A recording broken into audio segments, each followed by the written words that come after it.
commentary on the film Pickpocket, where I try to understand whether the main character, Michel, is a Nietzschean hero, and maybe try to understand the film's own stand on Nietzschean philosophy. Let's begin. So in this first pickpocketing scene, right here, hopefully, we get a lot of, the audience gets a ton of static and emotionless takes of Michel attempting to pickpocket the woman in front of him. But I want you to notice what's not being shown to us, like the actual pickpocketing. Here we're just showing Michel trying to stare at this horse race. But in reality, as we'll see a little farther in, she's trying to open this woman's purse and try to get inside. I think, in a sense, Bresson, the film's director, plays this scene to our lack of knowledge of what's going on and our inherent fear of Michel being caught to create this atmosphere of suspense and anxiety. Adding on top of that, Michel's lack of emotion here, this dead face that he has, allows the audience to maybe infer that he's undergoing a lot of the same anxiety that we are. Michel's anxiety and this quote-unquote living dangerously is probably the first piece of evidence towards his Übermensch qualities. The Übermensch is one of the people that Nietzsche talks about in his writings, someone who's above the law, or rather is an important character in a sense to Nietzsche. Also, look how long this scene is going. It's just him. We're just staring at him in this scene. Many of these scenes in this movie either start too early or end way too late. And this kind of has this effect of slowing down the pacing of the film. I think subtly, the director is trying to show kind of the importance of time, and by making it clear how important every second in every shot truly is. I think, in a sense, this doesn't really connect with either Michel, but in the movie in generally, I think there's a deeper meaning where Nietzsche believed that you should savor the temporal in a sense, and I guess this is kind of what's happening here as well, where we're trying to show how important every second in the shot is. I want to skip forward a little to after this. Oh, right there. The film uses voiceovers a lot, where, in a sense, it's kind of a way to show the audience Michel's inner thoughts. And it's kind of a solution, since Michel himself is essentially emotionless. I think the director, Bresson, made Michel emotionless and hired a non-actor, like him, as a way to emphasize that we may never understand Michel, where a Dostoevskian character would heavily use their emotions to connect with the fulfilling people in their lives.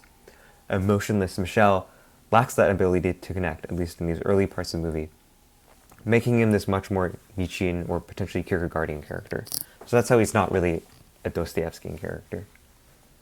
I want to skip forward again to when we get into his apartment, which is around here. Notice his apartment and how destitute the situation he's living in. Look at the paint on the wall. It's all cut off. He has nothing on the walls. It's just a window and a chair. For context, other apartments like Jeanne aren't nearly as bad as Michel. And I think the noticeable bit is how Michel somewhat accepts the destitute conditions he lives in. He doesn't really try to improve his situation in any sort of way. I think this sort of plays into how he's now a pickpocketer for a living. Clearly, Michel doesn't follow typical societal norms, and that's exactly what Nietzsche believed for authentic living. Choosing your own path in life, essentially. Being a free spirit. I'll go back. The movie even references this idea of an Übermensch in the script. So, by having this belief in an overman or a superman, Michel himself is having a sort of different opinion or a different opinion about the law. To even this, to an esteemed prosecutor like the man in front of him. By challenging norms, I think Michel fits another part of Nietzsche's kind of free spirit character. And again, there's probably a clear connection that there's some Nietzschean philosophy that's directing this film when the Superman or Ubermensch shows up in it. I want to skip forward to the second part of this movie, where there's a time skip.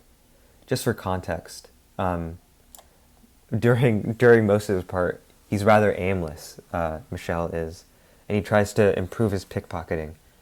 Maybe, I think some people might think that this shows him to be a Kierkegaardian character, since he has some sort of commitment towards being a pickpocketer and improving, how absurd that might sound, improving his ability to pickpocket.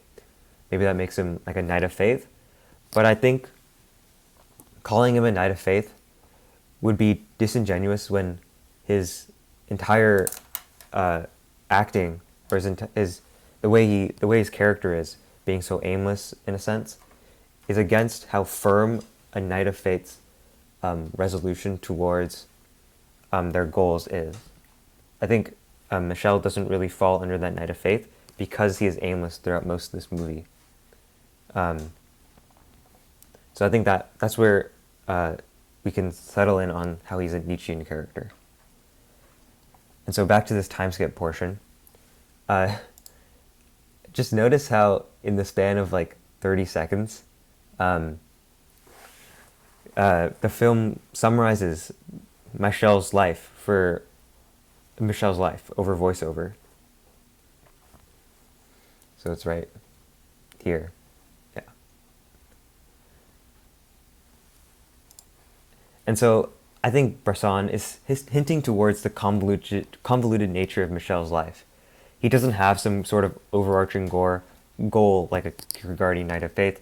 Instead, he's free to do what he wants. And interestingly, Michel spends that time on himself, having life-affirming decisions. Like, I think right here, right there, he loses his earnings on cards or wasted his money on women. Regardless of how ethical those things are, Nietzsche asks us to focus on ourselves in the temporal instead of focusing on an eternal cosmic absolute. Michel, because of how unethical his behavior is kind of a twisted form of this belief, but it still holds that he's a Nietzschean character. Finally, I want to look at the last portion of this film, specifically these last two scenes with Jeanne. Here, Michel is essentially saying that he's essentially being a no-sayer, saying that he's destined for a life behind bars, or something like that, and he goes on some tirade against Jeanne, pitying him.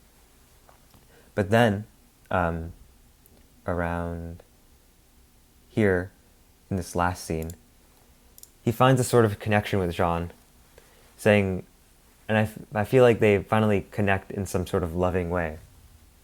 I think the juxtaposition of him refusing to be with Jeanne and then that subsequent acceptance shows some amount of character development for Michel. In Nietzschean terms, I think Michel gains some sort of amour de fati, or an acceptance of fate. I think hidden to Michel for most of the movie, fate kind of guides him along this convoluted journey. And he now, in this scene, is presented with the chance to accept her love. He denies it initially, but the movie ends with them being in love. I think to the audience, this hints to the idea that the love between Michel and Jeanne was sort of inevitable, and that fate once again pushed Michel forward in his life. And I would describe this sort of loving ending as happy. And I think it's clear that Pickpocket is sort of a celebration of Nietzschean philosophy. Although Michel lives in modern poverty, has an unethical job of pickpocketing, and becomes an unreliable person to Jacques, Jeanne, and his mother, he emulates the free spirit character that Nietzsche believed in, and the movie ends up with him finding love or connection with Jeanne. I think such an ending may make some people appeal to Michel's life and the philosophy behind it. And I think that's why it's a celebration of Nietzschean philosophy and not sort of a condemnation. Thanks for watching.